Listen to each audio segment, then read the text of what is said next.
Mortgage fraud is a growing crime that hurts businesses, the economy, and you as a homeowner. Just last week, the federal government announced it has charged more than 1,200 people allegedly responsible for billions of dollars worth of scams.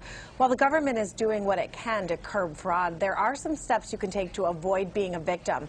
Joining us now with more is Kelli Grant, senior consumer reporter for smartmoney.com. Kelli, a mortgage is a huge financial obligation, as you know, but what can people do to try to avoid becoming a victim of these scams? The first thing to watch out for are some of the red flags that are out there for all different kinds of scams, mortgage and otherwise. If anyone cold calls you out of the blue asking you about mortgage applications or other products, avoid giving any sort of a commitment on the phone or handing off your financial information. Just ask them to mail you some of that data.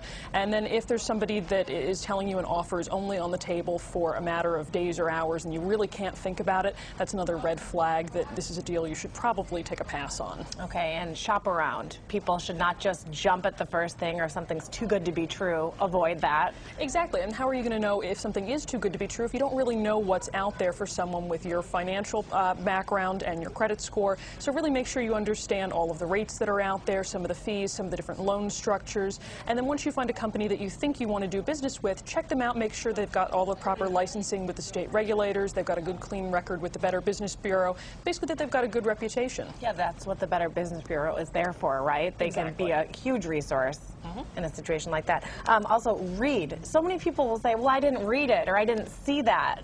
Exactly. You really do need to make sure that you have read everything on your application before you sign it, and that, most importantly, that there aren't any blank passages. This is something where we are seeing a lot of mortgage fraud where, the loan officer will say, oh, I'll fill that in for you later. That's where you get some of these problems, because people are signing the paperwork, and then some of the information that's being put in after the fact gets you into a loan that either you can't afford or that you would never have signed for in the first place. So really do read it, make sure you understand it. So when you don't read something like that, or if you're leaving things that are blank to be filled in later, you could end up with a balloon mortgage, something that just skyrockets a couple years in, because it can take decades to pay something off. Exactly, and then your signature's on it, so there's not much you can do. Not much you can do. You have to fight it, and that can be costly. That can. Everything else. Also, talk to an attorney. You certainly do want to talk to an attorney on this. A few $100s as part of your application is going to be something that's going to help pay off in the long run. This is especially important for people who are looking for some assistance to avoid foreclosure.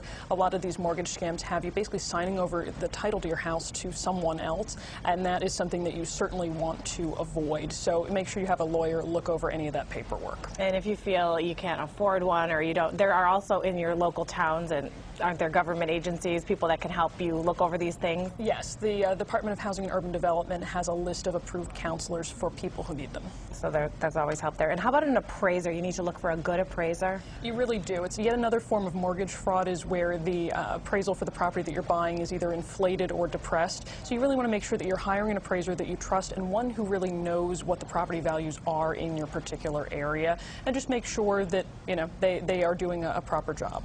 Okay, is there anything you'd like to add just for people who are looking for mortgages and looking to go into this huge investment? I would say it's certainly not a decision to take lightly, given that a house is probably one of the biggest purchases you will ever make. So really do shop around and make sure you understand all of the paperwork and what you're signing. Okay, thank you very much. It's Kelli Grant, senior consumer reporter for smartmoney.com. Thank you so much for joining us. Thank you.